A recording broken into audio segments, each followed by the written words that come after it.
Welcome back to Master 79. In this lesson we take on IELTS Speaking Part 2 and Part 3, Topic 48. Describe an advertisement you don't like. We'll plan it in 1 minute, deliver a full 2-minute answer, and then handle the Part 3 discussion. One important note before we start. The Band 9 label reflects our own assessment against the public IELTS band descriptors. It is not a certified examiner score, and Trang, our candidate, is an invented persona. The experiences are fictional. Copy the technique, not the content.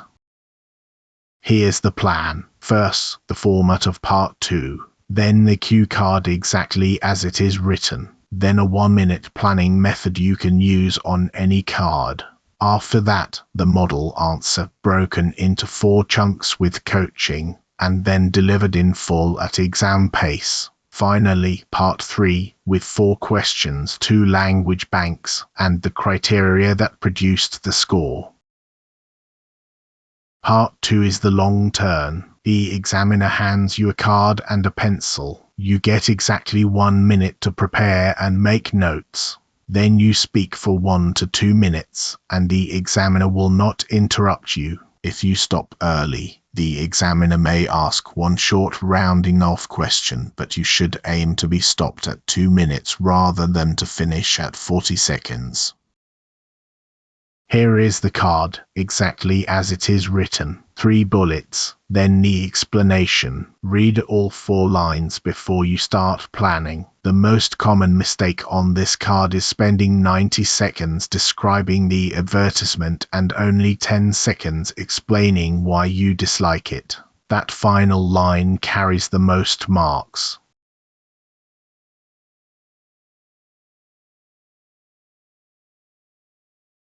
The same card carries the Part 3 questions. Notice there are only 2 printed here. In the real test the examiner will usually ask 4 to 6. We'll answer both of these, and then add 2 more of our own.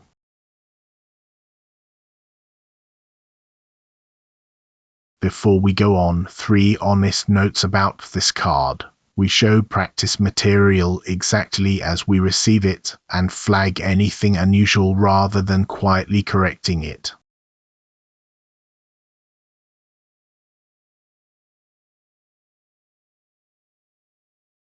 Now the 1 minute. Most candidates waste it searching for an impressive topic. Don't. Here is a 4-step routine that fits inside 60 seconds and works on any card.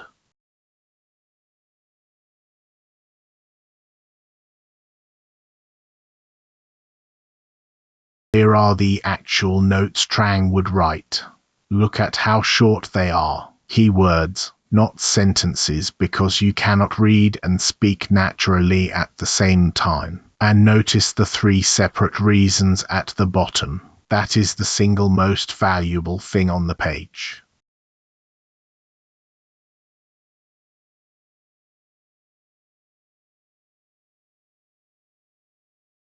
One more decision before speaking, the shape of the answer. Take the bullets in order, signpost the final one, and plan your closing line. An answer that ends deliberately sounds far stronger than one that simply stops. Now the model answer. We'll take it 1 bullet at a time. Listen first, then we'll look at what makes it work. I'd like to talk about an advertisement that genuinely gets on my nerves. A series of online video ads for a weight loss supplement that seem to follow me around the internet. They're pre-roll ads on YouTube, the kind you're forced to sit through for 5 seconds before the skip button appears. Production-wise, they're slick, fast cuts, upbeat music, and a presenter with an unnervingly white smile.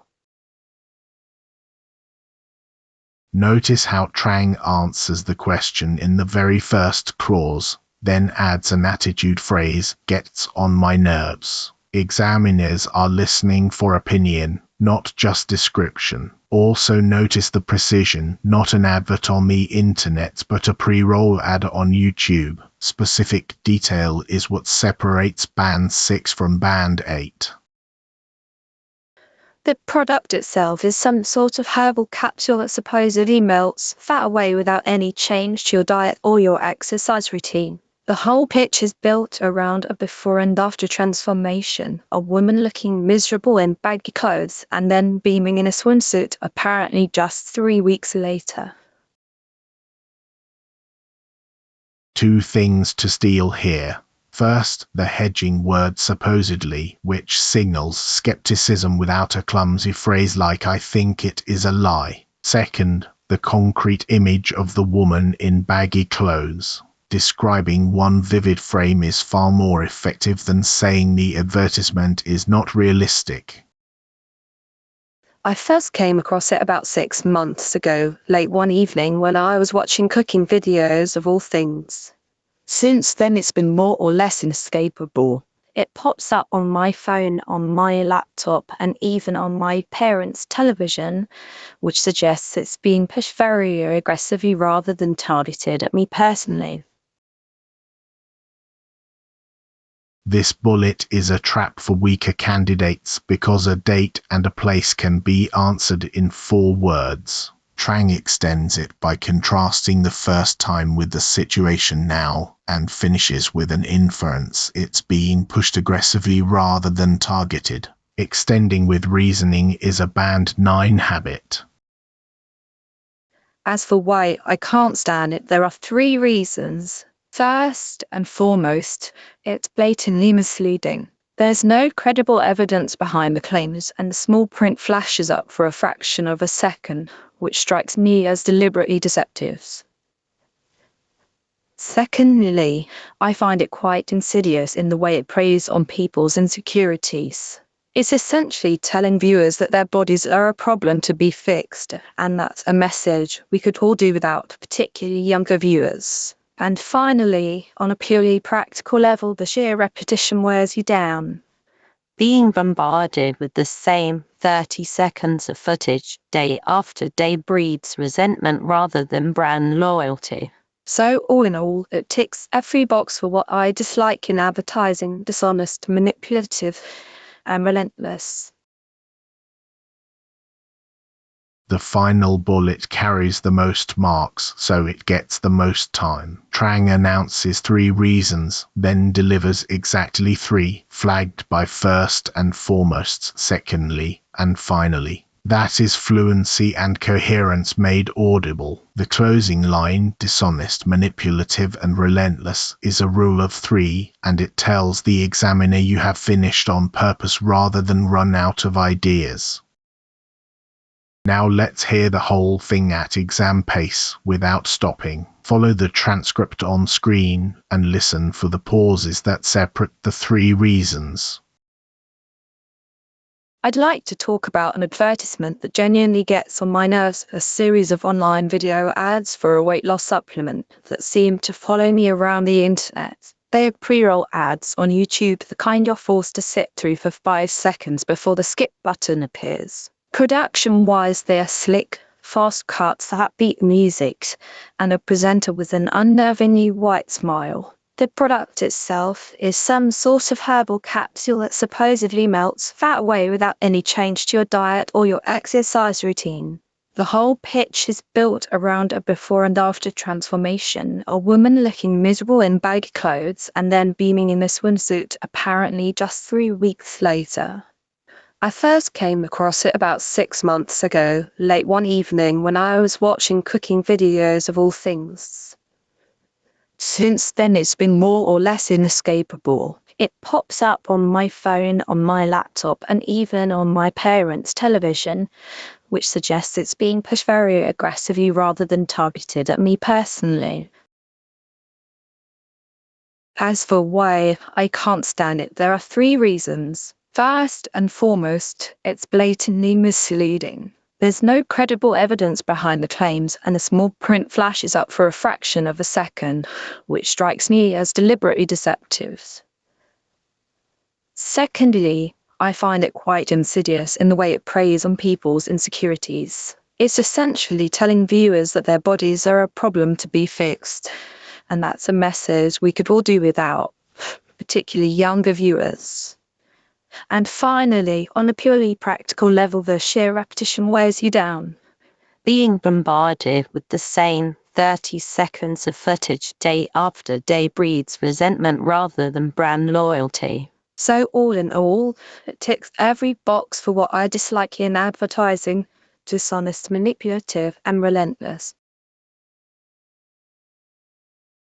Let's check the numbers rather than assume them. The model answer is 304 words. Rendered at exam pace, it runs to 2 minutes and 3 seconds, which is 149 words per minute. Note that it runs 3 seconds past the 2-minute mark, and that is deliberate. The examiner stops you at 2 minutes, so an answer built to run slightly long guarantees you use all of the time available. An answer that finishes at 90 seconds simply leaves marks on the table. And 149 words a minute is a natural speaking rate, not a rushed one. Every figure on this slide was measured from the audio you just heard, not estimated.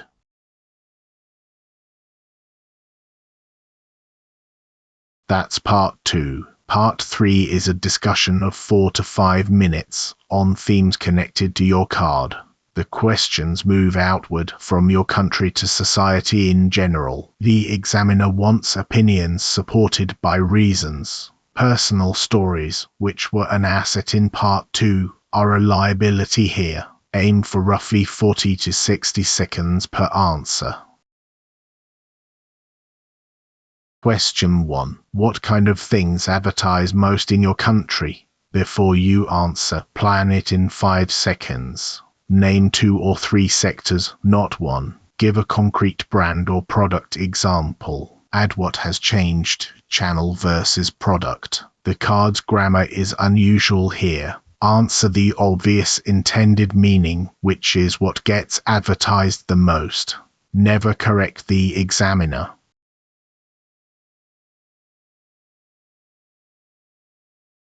The big spenders in my country are, without a doubt, consumer technology and fast-moving consumer goods. You can barely scroll for 30 seconds without seeing a smartphone launched or a promotion for instant noodles shampoo or bottled teas. Property developers and private language centres are close behind, especially around exam season. What's really changed recently is the channel rather than the product. A decade ago, it was billboards and television. Now the same brands pour their budgets into live stream selling and short form video because that's where the attention actually is. Question 2. Is newspaper advertising or online advertising more effective? Before you answer, plan it in 5 seconds. Pick a side in the first sentence. Give the single strongest reason measurement. Concede one genuine point to the other side. A comparison question needs a verdict. Choose, justify, concede, then restate. Sitting on the fence costs you marks.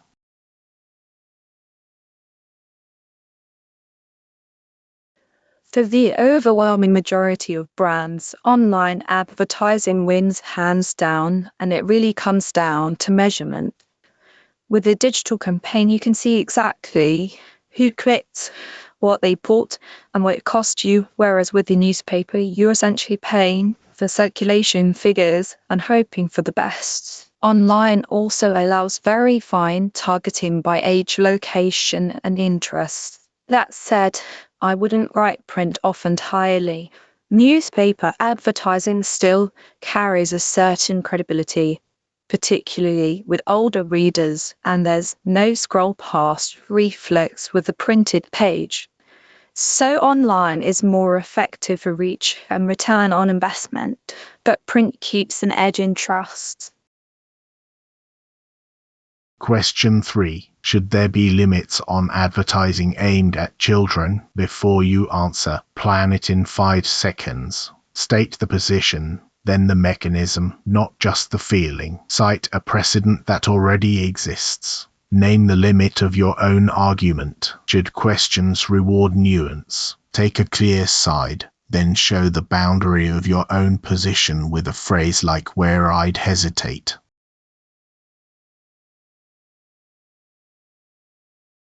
Yes, I'd argue there's a strong case for it.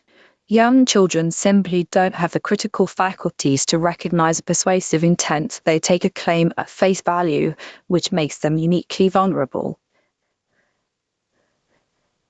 Several countries have already restricted junk food advertising during children's programming, and that strikes me as a sensible precedent. Where I'd hesitate is over a blanket ban, because advertising also funds a great deal of the free content that families relied on. A more workable approach would be tight rules on content and timing rather than prohibition outright. Question 4. Do you think advertising actually influences what people buy? Before you answer, plan it in 5 seconds. Answer yes or no, then immediately complicate it. Explain the mechanism, familiarity, and the shortlist. Finish with evidence, not just opinion. Notice the structure: answer, complicate, explain the mechanism, close with evidence. That shape works for almost any Part 3 opinion question.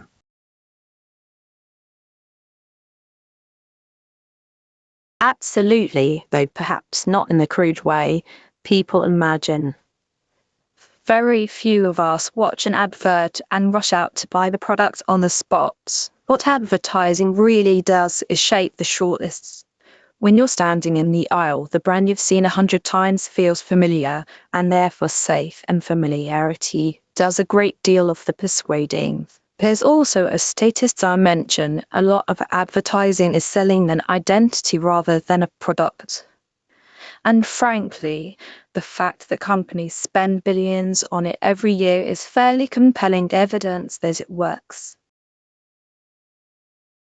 Here's the vocabulary from the long turn, with what each item actually means. Learn these as whole phrases, not single words. Collocation is what the lexical resource descriptor is really measuring.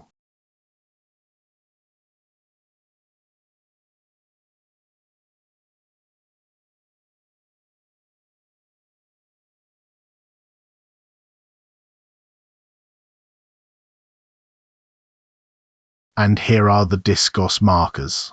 These are the joints of the answer. They cost you nothing to learn, and they are audible to the examiner within the first 15 seconds.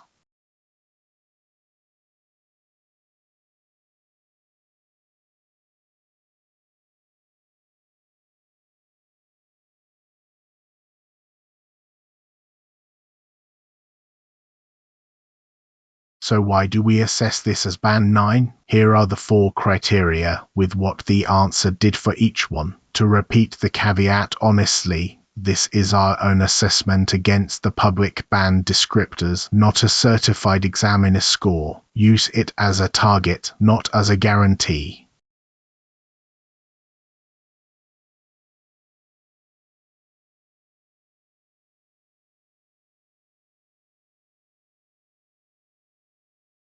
Before you practice, 5 mistakes to avoid on this card.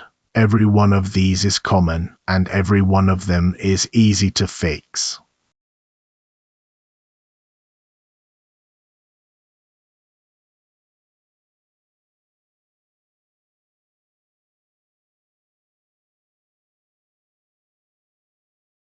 Here's your challenge. Record yourself answering this card for 2 full minutes using the 1-minute plan. Then check one thing: did you give 3 separate reasons in the final bullet? Post your 3 reasons in the comments and we'll read them. If this helps, subscribe to Be Master 7 to 9, and we'll see you in the next lesson.